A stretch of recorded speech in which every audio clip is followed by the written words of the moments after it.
So last week, I said a bunch of stuff about why Christianity is fundamental, foundational, transformational. I spent some time with Alvin Schmidt's book, How Christianity Changed the World. And there were a couple of people afterwards who were like, okay, come on, that's a little over the top. Well, first of all, your beef is with Schmidt, not with me. But here's the, Christians really did invent the hospital. There are a lot of hospitals today that are run by people that are not Christians, but the concept, the idea, the motive behind it is a product of Christians in the church. And that is true with very, very many things that are true about our life and the world today, is that these things are the product of Christians who are following God and who did things which have become the standard. Christians invented the university for theological purposes. Most of the most famous universities in America were founded, Harvard and Yale were founded as divinity schools. They were founded, in the case of Harvard, by Puritans who wanted a school that would produce Puritan preachers to carry the gospel forward. That's not what Harvard does anymore. But that's why Harvard was founded. And it's one of the things that is fascinating to me about many of the great institutions of our nation and the era is that they are doing something today that is entirely different than what they were founded to do. When you're running an institution that is doing something that is entirely at odds with the thing it was founded to do, that puts you in kind of an interesting place. When you are abandoning or to some extent rejecting your own history. So, but Christians are at the foundation of so many things that are part of our world today. And that's one of the reasons why we want to spend some time looking at and thinking about the history of the church and the history of Christians over the last 2 millennia as Christians have engaged the culture and have sought to build the kingdom of God for the sake of his glory. So next slide, please. So last week, we started with the idea that our history is foundational to us. And just a reminder that the things that are chronicled in the Gospels and Acts, the things of the New Testament, are true. They really happened to real people. So, there's been quite a number of people down through the ages who have set out to disprove the Gospels. And particularly, people that understand anything about Christianity realize that the thing that they need to disprove is the resurrection. And there's a cool book by a lawyer called Who Moved the Stone? By a guy who started out with the objective of proving that the resurrection was a fraud. And so he approached this from a kind of a legal perspective with a legal mind. And of course, along the way, he was converted to the faith and wrote a book about why the resurrection really happened. A guy named Josh McDowell became famous because he sat down to accumulate all the information that would allow him to conclusively disprove Christianity, and ended up publishing a book called Evidence That Demands a Verdict, which is a compilation of all of his notes about why Christianity is true, which he turned into a best-selling paperback called More Than a Carpenter, which is one of the bestsellers of the 1970s. Josh McDowell is still around, as an apologist for the faith. But he became an apologist for the faith because he attempted to disprove it. So, and this isn't these are just a couple of stories. There's been multiple stories down through the years. Christianity is historical truth. The people that have seriously looked at it have all concluded that these events actually happened, that these things really are true. So Christianity is not a system of ethics or a philosophical assertion. Okay? I talked a little bit about Zoroastrianism last week, and Zoroaster, who founded Zoroastrianism 26 centuries ago, asserted some philosophical things. There's not actually any proof that any of those things are true, but Zoroastrianism is based on the things that Zoroaster said. Buddhism is based on things that Buddha said. But there's not any actual, Buddha's a person. We know very little about what happened. Zoroaster is a person. We know very little about his life. But these people asserted philosophical ideas. Christianity isn't like that. Christianity isn't a philosophical idea.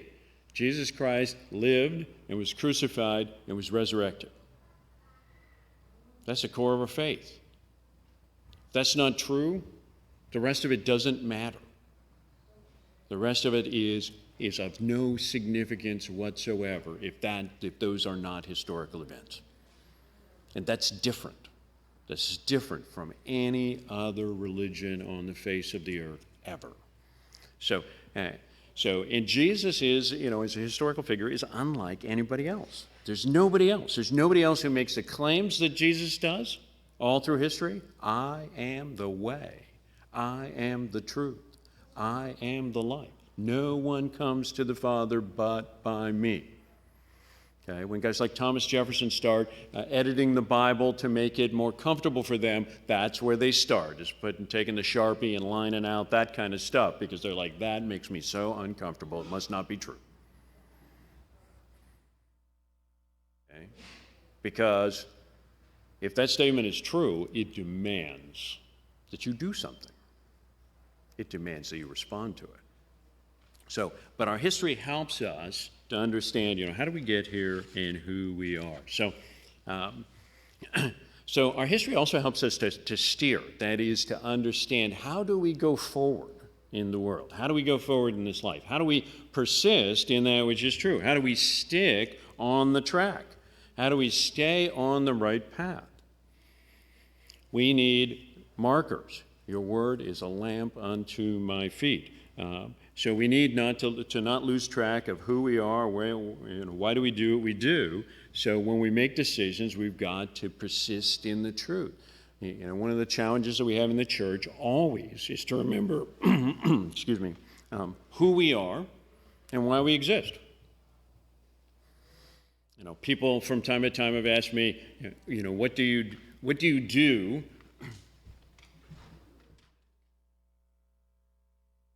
What do you do as the chairman of the board?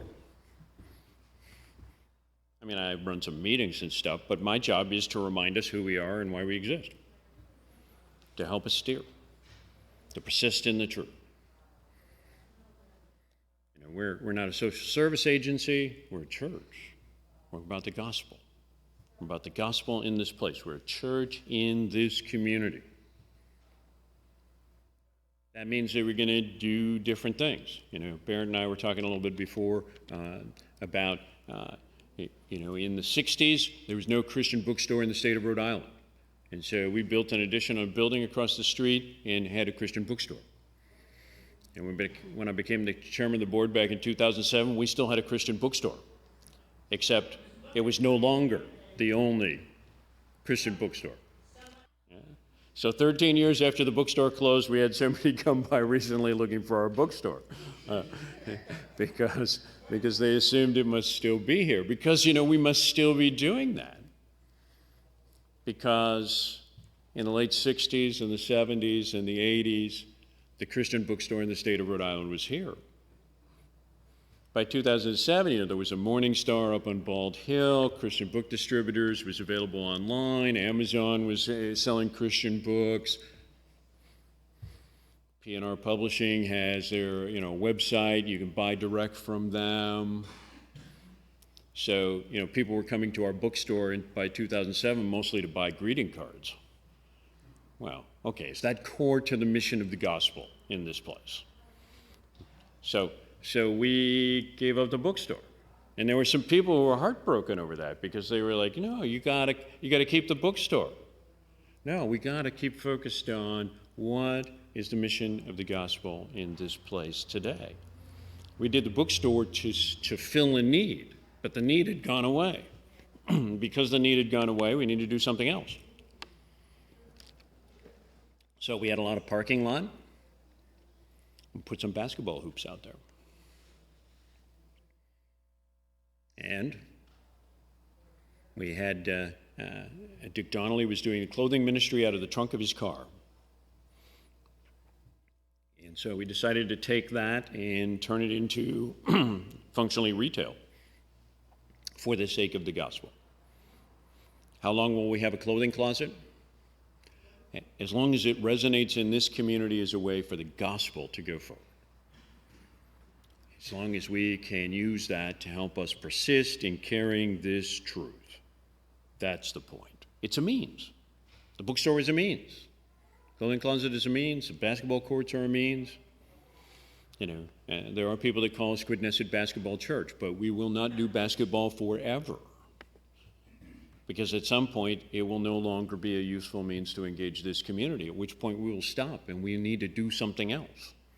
Because our job is to persist in the work of the gospel, persist in the truth. So this means that when you think about bringing change to the church, and almost everybody has some idea about what the change should be, and they're not all about music, but if you're thinking about bringing change to the church, you should never be thinking about bringing change unless you understand fundamentally why we exist and what we do. Because if you don't understand why we exist and what we do, you shouldn't be messing with it. You're not in a position to mess with it. So in my day job, this is one of the things I teach, is if you're trying to bring change to your organization, you better understand why it's the way it is to begin with. Because otherwise, you're playing with fire, because you don't know. And the places where churches have really gone off track, and we as a church in general have gone off track, have been when we forgot the focus on the truth, and we got carried away doing other things. So, and so we study history partly because we don't want to make the same mistakes. We want to make all new and different mistakes, right? So, but if you were good at learning from your experience, I ask people in my day job this, if you were really good at learning from your experience, what would be true? You wouldn't make the same mistakes twice, right? And how many of you, by that standard, are really good at learning from your experience? Because you never make the same mistakes twice, right? You don't go down the same roads. You find ways to make all new mistakes, but you don't make the same mistakes. No, as human beings, we fall into the same kinds of things, and we make the same mistakes over and over again. We don't learn from our experience very well. But the more that we focus on history and spend some time studying history, the less likely we are to at least make the mistakes of other people that have come before us. So there's value. The heresies that we face in the current era are mostly heresies that were existent in the first century. They look different, but they're basically the same arguments. They're basically the same foolishness, the same wrong. So we fall prey to the same sins as people from centuries before us. If we understand something about what happened to them and what they struggled with, we are likely to be more effective at dealing with the things today. Because the same questions, the same concerns recur across the generations. So, and history is therefore a guide. It assists us in correcting evil, avoiding error, because we can look back and say, what have others said and done about these same things? So, and, when you're steering a ship, if you're looking at the wake all the time, you're going to crash. You can't steer by looking backwards. But if you never look backwards, you don't know where you've been, and you don't understand. Jim and I share some background in the Navy, of course, and one of the things I learned piloting a ship, standing on the bridge of a ship, I was a helicopter pilot, so this was a side gig for me, but I did it a little bit, and one of the things I learned was that you got to go out on the bridge wing and look aft from time to time, because the wake gives you information about how you're doing. And if the wake is zigzaggy, something is not right. And if the wake has a big curve in it, there's something going on. If you think you're steering straight and the wake isn't a straight line, you're not steering straight. There's something going on. Now, that might be the current is running, 5 knots across your track and pushing you sideways. And if you're going into port, that's a big deal, by the way. Entering the harbor at Pearl Harbor in Hawaii, the harbor entrance is long, flat beach, and then there's an entrance to the harbor, and there's 2 buoys. And there's a lot of ships that have gotten into trouble because they get between the 2 buoys, and they're aimed at the harbor entrance, and they think, I'm good to go. Well, it's a beach. There's a current that runs along the beach. Sometimes it runs right to left, and sometimes it runs left to right. And if you're not paying attention to the current, you're going to end up on the beach, even if the bow is pointed at the harbor entrance. If you're going sideways, you're not going to get there. If you're not looking aft, you're not going to know whether you're going sideways. So we check the wake to help us steer. And we think about history also because we need to be reminded. We need to be reminded about a lot of stuff. And it's one of the functions that we have in the church, and we do annual meeting every year, and I try to use it as a reminder. Where have we come from? What has happened? Because stuff vanishes from our minds so quickly. You remember that thing that you were praying so intently about? Less than a year ago, that thing that was overwhelming your life, that thing that you were so focused on, you were laying awake at night, you were praying about it, you were so concerned about it. Remember that thing? And God did something and it got better. And now, how often do you think about that?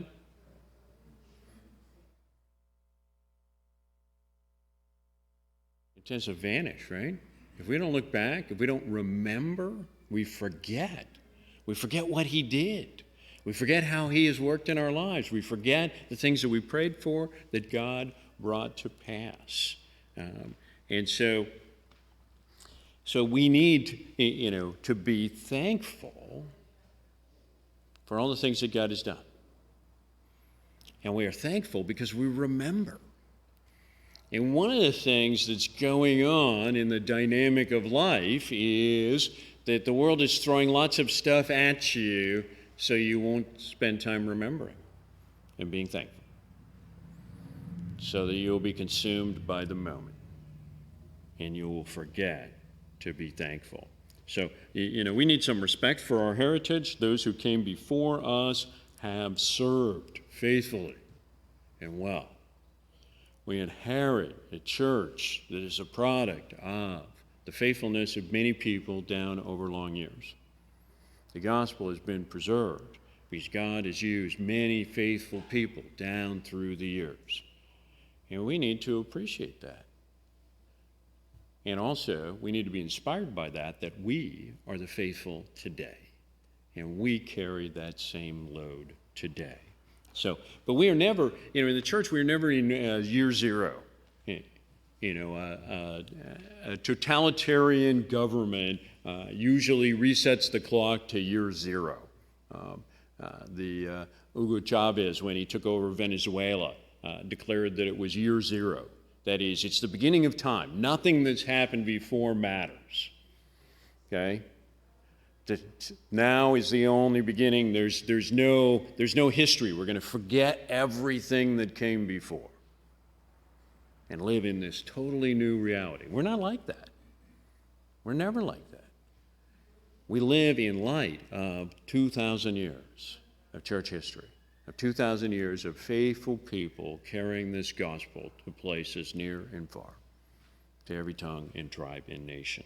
So we have much to be thankful for, and that should engender some humility in us. That should teach me that I'm a pretty small part of a very, very large story.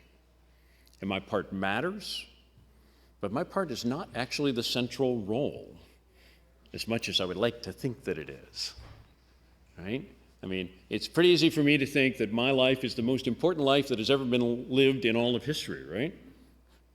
I am the central character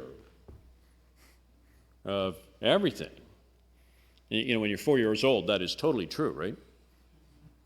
Okay? Okay? All the drama that's in your life is the biggest drama that has ever occurred anywhere, right? Okay? So, but by the time you're grown up some, you should start to realize that my part is actually fairly small, but it still matters. And that should give us some humility. So, and history is a means of, it helps us do some synthesis. That is, when we look at the past, it should help us to understand something about the future. And that connection happens through the present, through the now. And if we don't have any past, it's harder for us to understand anything about the future. It's also really important for us to keep in mind that, all the stuff that's consuming us in this moment, this too shall pass. I tell my wife that from time to time, and she's like, shut up. Anyway, no, she doesn't say that. She would never say that. Anyway, but I mean, she's thinking that a little bit. Anyway, so, but this too shall pass. We tend to make the challenges of the moment big and think, how will we ever get through this? This too shall pass. The trials of the moment have been encountered in some form before, and this moment is part of a larger plan. So history, looking back, helps us to understand that and thereby persist in the face of difficulty, grow in the faith, deepen our foundations, and broaden our perspective. Different people in different places around the world have had to face different things down through the ages, and we can learn from that. And that should teach us it's not just about us.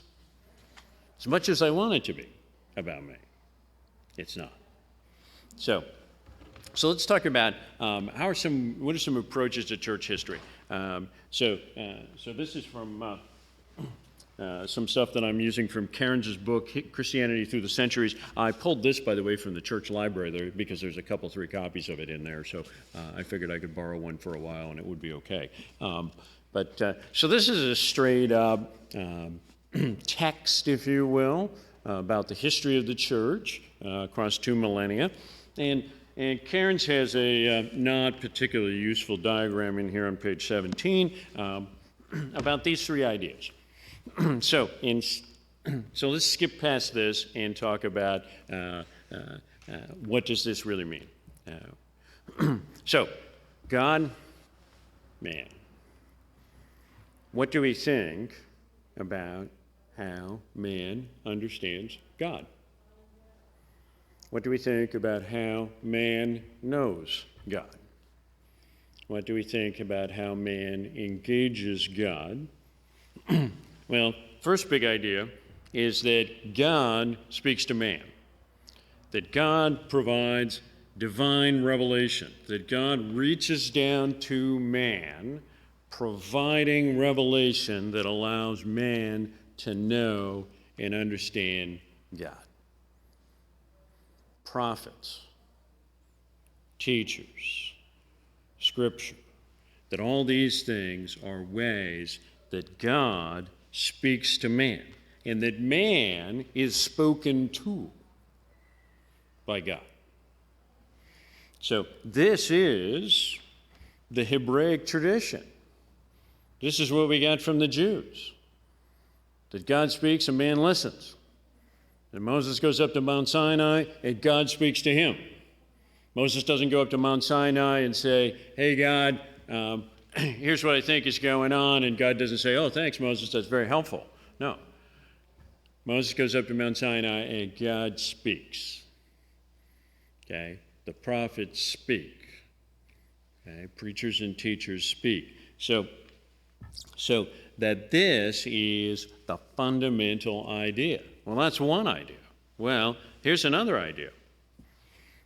Another idea is that man pursues God, and man does so primarily through reason. That man uses the ability to reason and think and see evidence and to pursue ideas as a way to discover God. This is basically the Greek tradition. Plato, Aristotle, Philosophy is the tool by which you find the truth. You pursue truth by thinking big, thinking deeply, and this allows you to illuminate and understand God.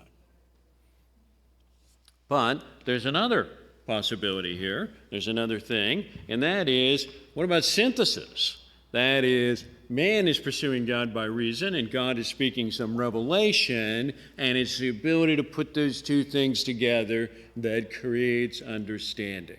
So these are three different ways of understanding what is going on and understanding how does man know God and how can we understand anything. So, which tool? Which approach? Who does what? Who are we? We are revelation people. Okay? We are the Reformed perspective is founded in the idea that the Hebraic idea that God speaks and we listen. Okay? That the word is authoritative. Okay? This is Paul, this is Augustine, that this revelation informs our reason, but that our reason is useless without the revelation. And so we believe that people don't understand the truth unless God reveals it to them.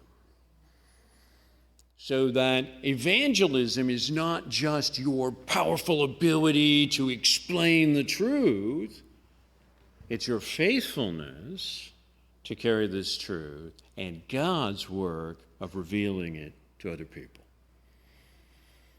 Okay? Which means that you need to be faithful to explain this truth, to carry this truth, but it is God who makes it real to people, and people come to the faith because God speaks into their lives, because God reveals it to them.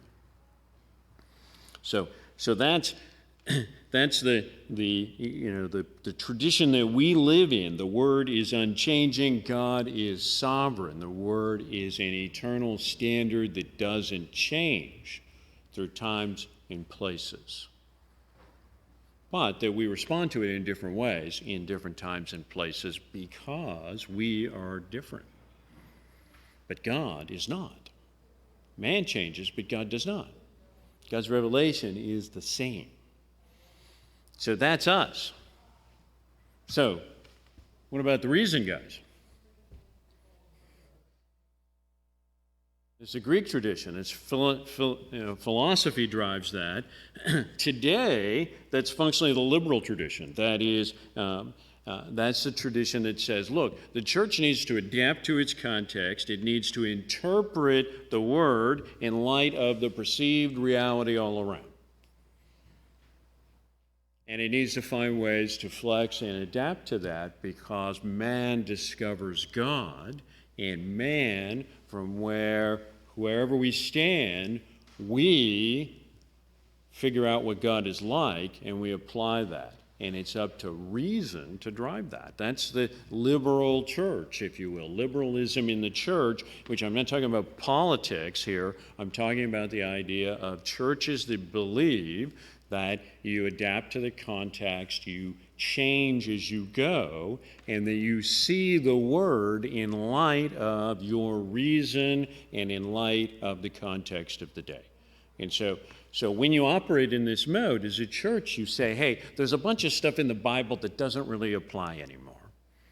There's a bunch of stuff in the Bible that it doesn't really mean that.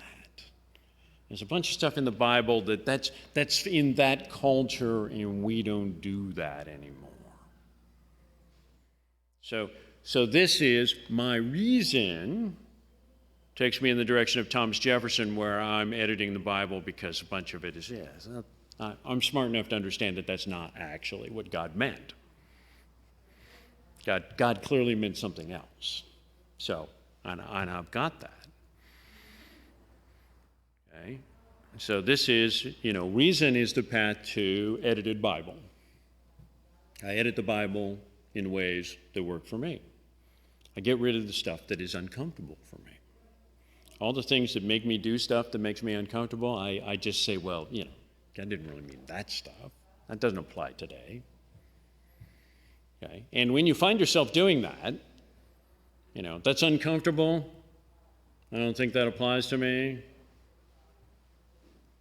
That's the path of reason. And that's the path that builds the liberal church today. That implies that human reason has primacy, and that man finds God, that nature tells you things about God, but that it's fundamentally philosophical. So what about the synthesis thing? Basically, that's Roman Catholicism. Okay? Roman Catholicism is the fundamental place that says, look, we need to integrate these two approaches. We need to seek some balance. And probably the earliest figure in synthesis is Justin Martyr. So that's, way back very early. Origen, Clement of Alexandria is a guy who starts down this road. Those are guys who, in the early ages of the church, said, you know what, this divine revelation, this Jewish thing, that's a little too much. We need to balance that. And so, in the Middle Ages, we see this in Thomas Aquinas, and the church baptizes Plato, we say, and finds a way to take Plato and take that philosophical tradition and bend it into the church in some useful way. We are not those guys. We're the Revelation guys. So that's our perspective. So we believe that reality in the church must be understood in light of the world. The liberal perspective, and this characterizes much of the church today, believe that the word and the church must be seen in light of the reality that you perceive, and they must be interpreted in light of that reality. And the Roman Catholic perspective is that the church is a keeper and interpreter of tradition, which is a synthesis of God's revelation and the products of man's reason. So how then should we think about this? Well, when we think about church history, we think about it from a Reformed perspective, that the reality that we see in the church that we have must be understood in light of the Word of God, that revelation. So let's think about some elements of the history of the church. What are some things that are involved? I like this because, well, alliteration is fun. So first one. The history of the church is about the propagation of the faith. How has the faith grown? Evangelism, missions, the conversion of people to every tongue and tribe and nation. That is a fundamental element of the history of the church. History of the church is also about politics. That is, how is the church related to the state? How is the church adapted to the political forces around it? What has the church's relationship been with the Roman Empire and with the Holy Roman Empire and with the Byzantine Empire and with the United States of America and any other place? There is always a political component because there is always some kind of state that the church has had to live in and deal with. And of course, we have centuries in which the Pope functioned in Rome, functioned as both a religious leader and a secular leader of a local state, and had an army, and was the Prince of Rome as his second job, or sometimes really his first job. But the history of the church is partly the history of the church bumping up against the institutions of the state. And what does that look like? Thirdly, the history of the church is about persecution. The faith has been persecuted basically since the beginning. There's been opposition basically since the beginning. And the history of persecutions is the history of the expansion of the church. And it's the history of the people of God being faithful to this calling. So church polity is how the church operates. How is the church governed? How is it led? How does it worship? What's its ecclesiology and its liturgy? Those things are part of the polity of the church. This is the sort of stuff that most of us don't think about very much except when the church is doing something that you don't want it to do, or not doing something that you do want it to do, at which point you start bumping up against this. But what kind of government does your church have? What kind of government does the church have? What governing structure does the church have on a larger basis across political boundaries? But how does the church operate? The functional part, the trellis that supports the vine. And there's a whole bunch of that. Then there's this. Polemics. Polemics is, how do you speak truth? How do you oppose heresy? How do you codify the truth? What are the creeds that you write, the councils that you hold, the confessions that you commit yourself to? What is the theology that is foundational, that defines what you believe? And so when we think about the polemics, we think about the history of what have we believed.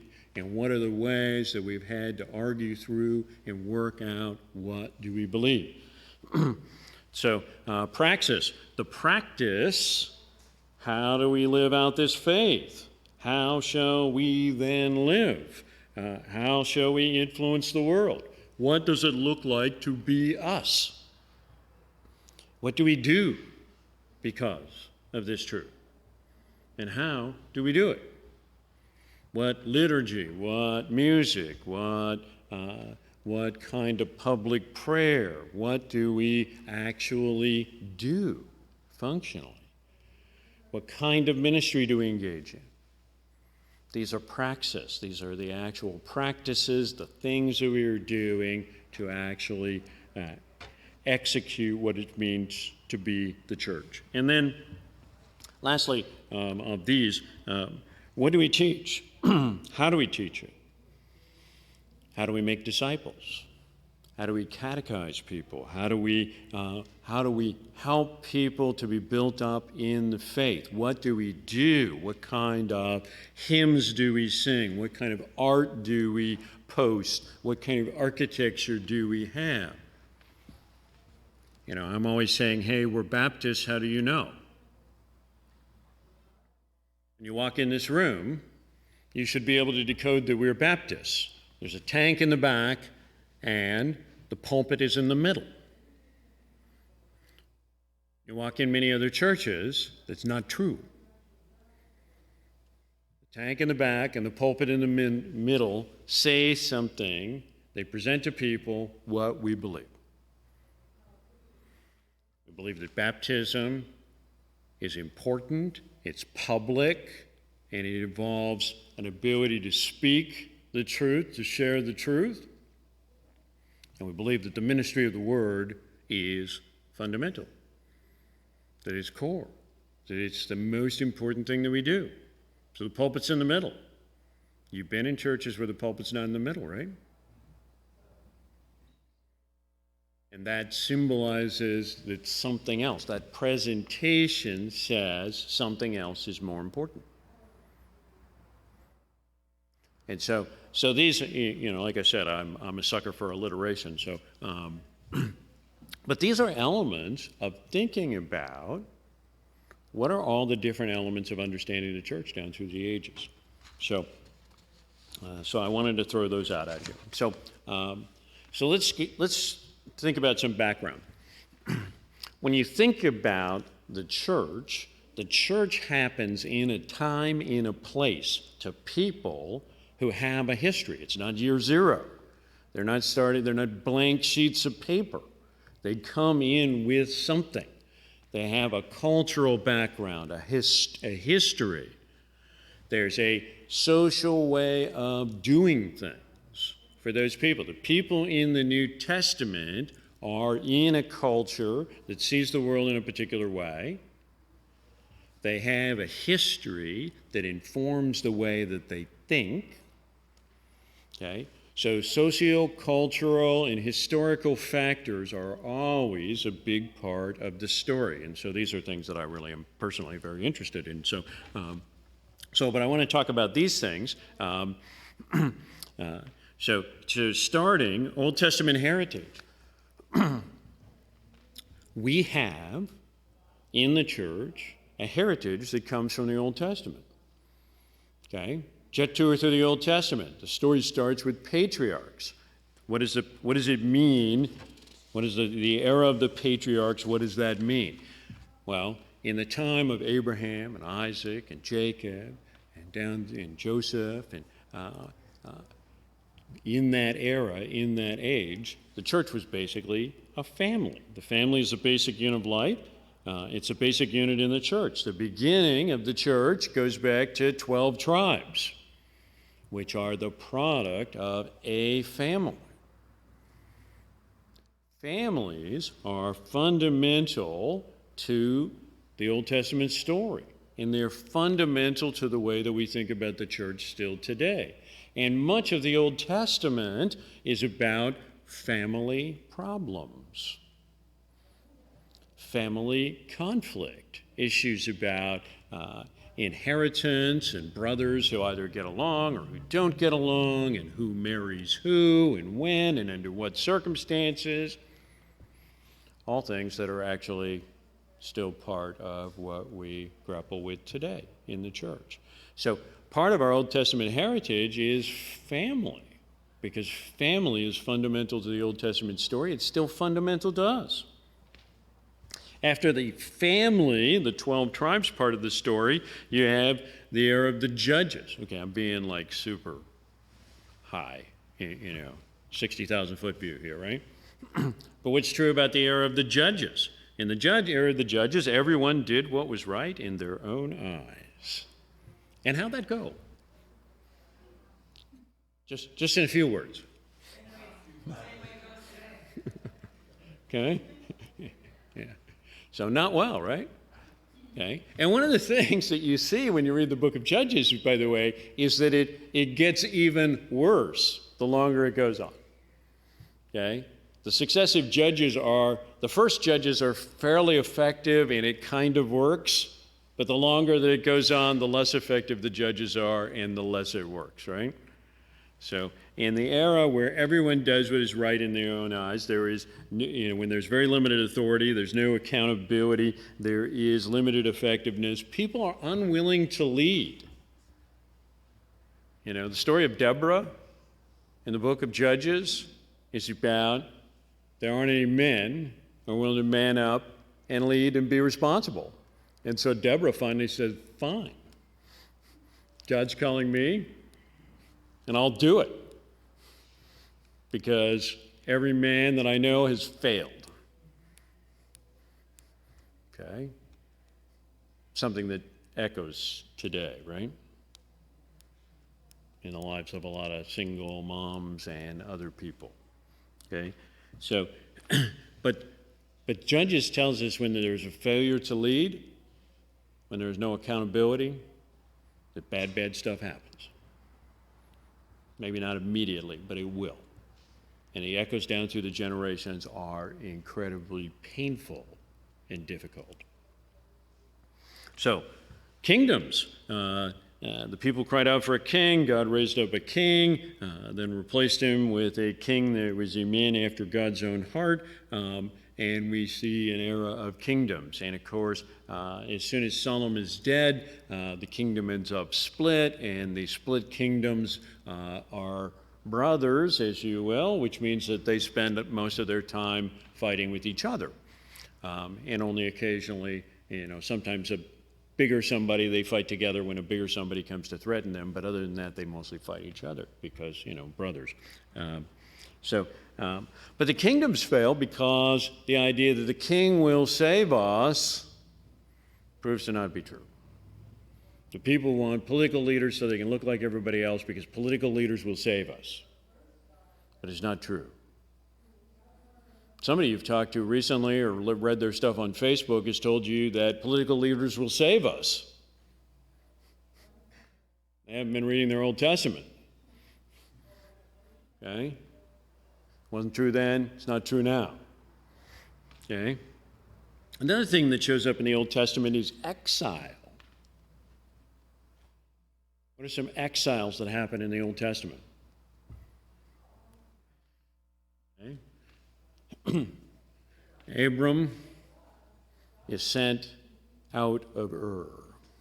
He is exiled to a faraway place, a land that I will show you by God. This is totally counterintuitive and countercultural. Okay, Ur is the biggest city of the day. It's New York City. Everything is happening there. All the great shows are playing there. It's the big stuff, right? It's the big time. And Abraham is called to leave that and go to Kansas or someplace, okay? And when you read that, you should be thinking, whoa, wait a minute. What is Abraham thinking? You know, go out into the furthest reaches, the tule weeds where nobody is. What are you thinking, God? Joseph is sent in slavery to Egypt. Eventually his brothers come because of a famine.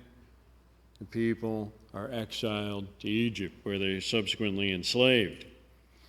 Moses leads them out of Egypt triumphantly and into 40 years of exile in the wilderness. Eventually, the kingdom is split.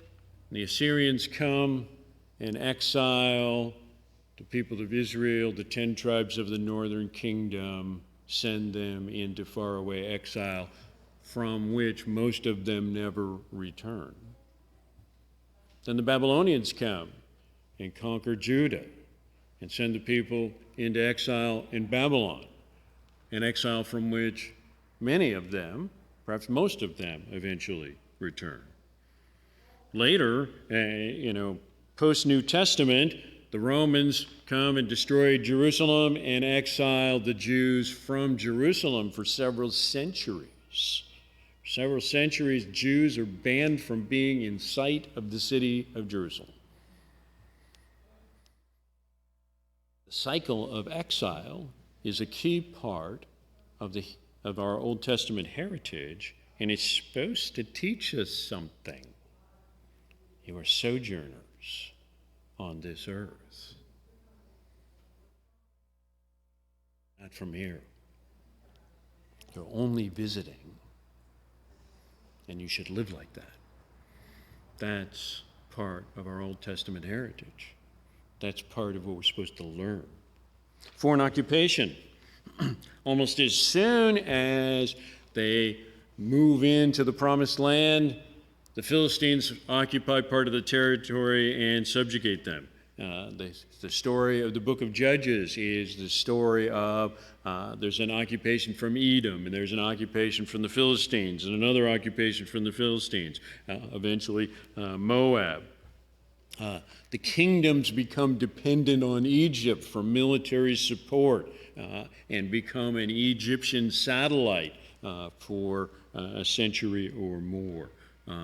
The Egyptians eventually fail. The Assyrians occupy the northern part of the land for a century or more. The Babylonians and subsequently the Persians occupy the whole land for 70 years.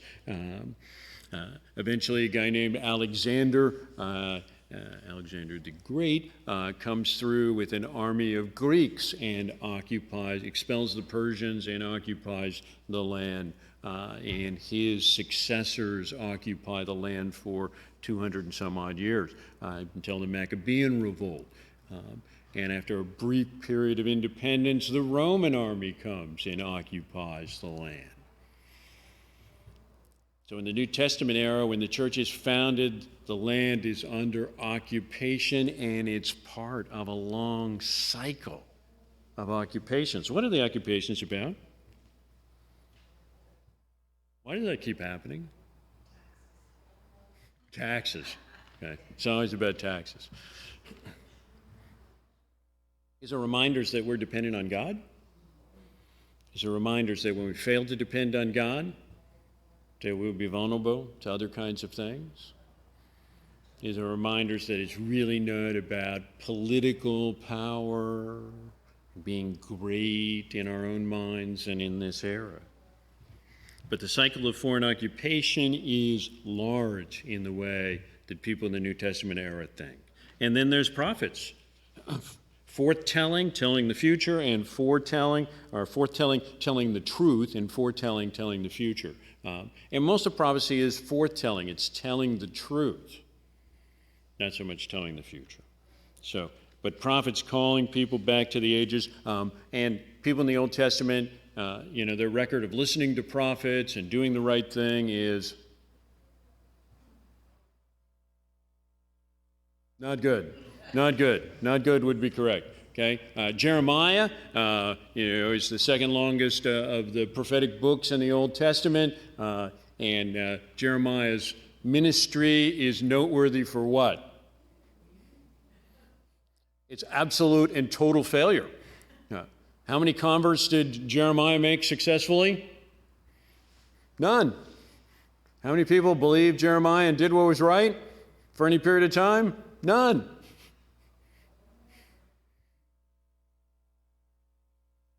So there are voices speaking and people not listening. This should sound familiar, okay? But the truth endures through the ages. And it's important to keep in mind, our Old Testament heritage. The Old Testament is all these stories about people, and most of these people, all these people are sinners, and most of these people do the wrong thing. We're not supposed to look at the Old Testament and think, oh, I do like that. There's this thing running around on the internet about, here's an Old Testament way to find a wife, and it's all the stupid, bad, evil ways that people found wives down through the Old Testament.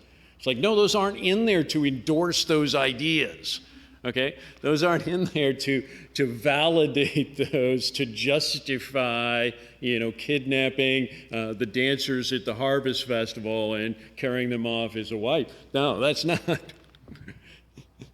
That's in there to document the sins of God's people. We are heirs to a scripture that documents the sins of the people who came before us. That should impact the way that we think about ourselves and about the church and about our lives together. So, so let's talk a little bit about the Old Testament here, the issues of worship and practice. In the Old Testament, you see worship, which is first focused on the temple or on the tabernacle, and then on the temple. But worship is defined, the polity and practice of the church is defined around the temple worship. And in temple worship, there are priests who administer and who do the worship, who run the sacrifices. There are rabbis who teach the word, who teach the truth, who teach the law. There are scribes whose job it is to preserve the law, to make copies of it, to hand it down, to ensure that it is correct, and to stipulate what the law is and to help people understand how to apply the law in their lives. That's the temple system. It was based around the focus on the law. It's based around the idea that sacrifice is required, that blood must cover sin, that there is some ongoing need to remind us of sin and our need to be cleansed of it. And there are a cycle of festivals where people are called to remember and in many cases to rejoice. The Passover, the Feast of Booths, the Purim. Remember these things. Purim, of course, remembering the events of the book of Esther, where Pur was cast to find when the people would be destroyed. And the God turned that around. And so people were called on an annual basis to remember that and to rejoice, to give thanks, to look backwards. The Passover, look backwards, understand that God passed over his people when he was bringing great condemnation on Egypt and used that to lead them out of the land. And so in the intertestamental period, in the days before the New Testament, you have all kinds of different Jews, which are different groups that are trying to figure out, how does this work? What does all this mean? What should we do with this? Is the law rules that we must live by, or is it guidelines? The Pirate's Code. Okay, kind of make it, figure out. Okay, how serious should you be about the law? The Pharisees say very serious about the law. The law is ultimately serious. You should memorize every single item of it. You should be rigorous about your application of that and your understanding of that. The Essenes say you should be very serious about the law, and it should cause you to live apart from people who do not live by the law. The Zealots say you should care enough about the law to be willing to kill somebody over it. The Sadducees say, that's a little over the top. Let's find a way to kind of use the law, but to see it more sort of conceptually.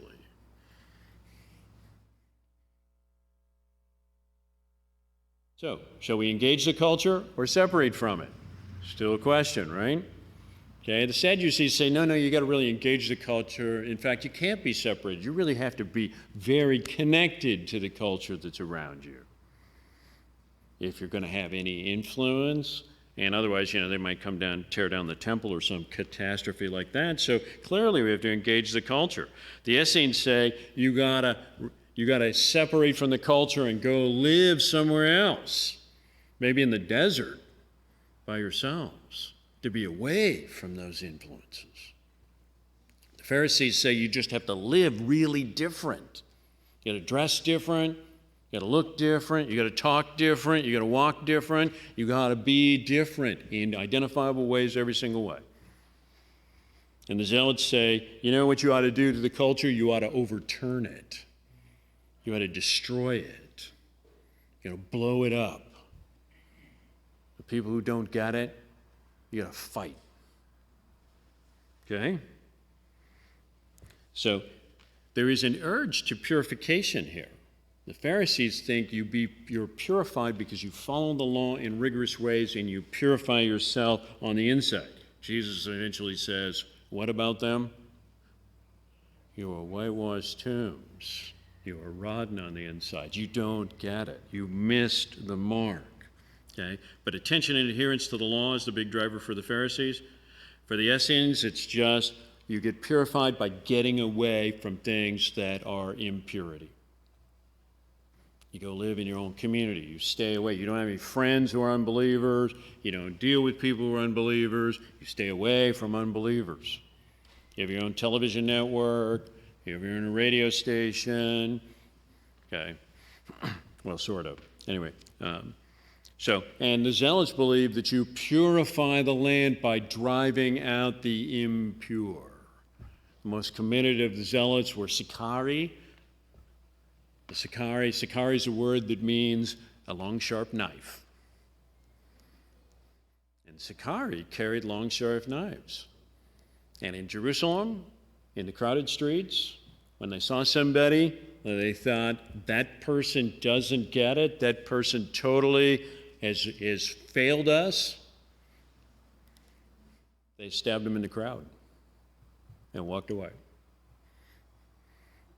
That kind of murder in the crowd, being stabbed by somebody with a long, sharp knife when you didn't even know they were next to you, happened fairly routinely at the time of the New Testament. Because the Zealots said we have to purify the land by killing people who don't understand. So, at the time that Jesus walked the earth, there were very few high priests who died of natural causes.